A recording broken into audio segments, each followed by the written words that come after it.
I am the daughter of immigrants, very proud to be an American. I was born and raised in southern Indiana. At a certain point, though, I started to look around and I realized that my American dream success story was not the reality for most people in this country. I grew up at a time when downsizing began at Kodak, and I saw the devastation that created in my community, these incredible middle-class lives, and then suddenly lose all of that, at what felt like to me as a kid overnight. The jobs, though, that were available for them to pivot to, they weren't high-quality jobs. You know, at Kodak, they were making better wages, they had access to benefits, access to retirement, security, and more.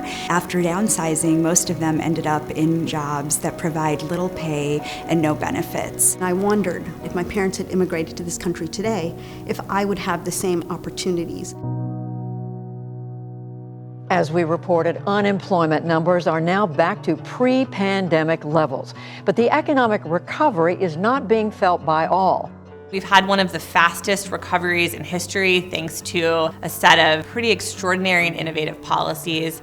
And yet, people feel really bad about their economic prospects. And we think what explains that is job quality and workforce equity. There's one big misconception that pay and hours is the most important part of job quality. And that when we think about job quality, measurements around the broader economy, GDP, and the number of jobs that are created are wholly insufficient to actually measure the experience of the worker. Job quality needs to be a serious economics concept, just in the way that unemployment rates are, just in the way that GDP growth numbers are. What are good jobs? They're jobs that are attached to family-sustaining wages, that include protections against discrimination, include the choice to be able to join and form a union. Adequate and predictable hours of work, real opportunities for career advancement, and job safety and security. Things that a lot of us take for granted, but there are so many Americans who don't have access to jobs with those attributes.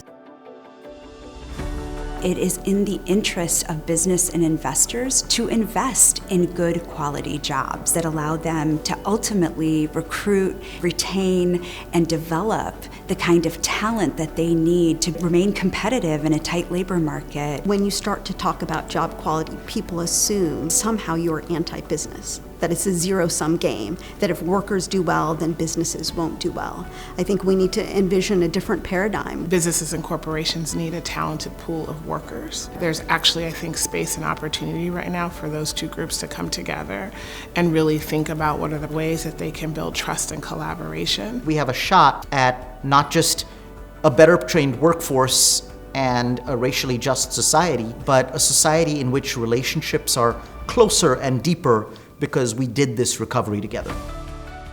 The infrastructure bill that passed, which created millions of good jobs, was one way that our members were able to come in and talk about what good jobs in their community would mean to them. Workers in Texas and across the country are finding their voices, they see the power that they have, and they know their worth. We think moments like this don't come along very often.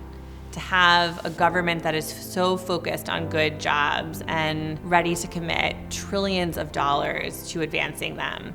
To have a business community that is so focused on diversity, equity, and inclusion. And to have so many brilliant social innovators and nonprofit leaders that have models and solutions that work. We have all of the ingredients we need to actually build a good jobs economy. And I think for all of us, it's just a matter of being all in and really going after it.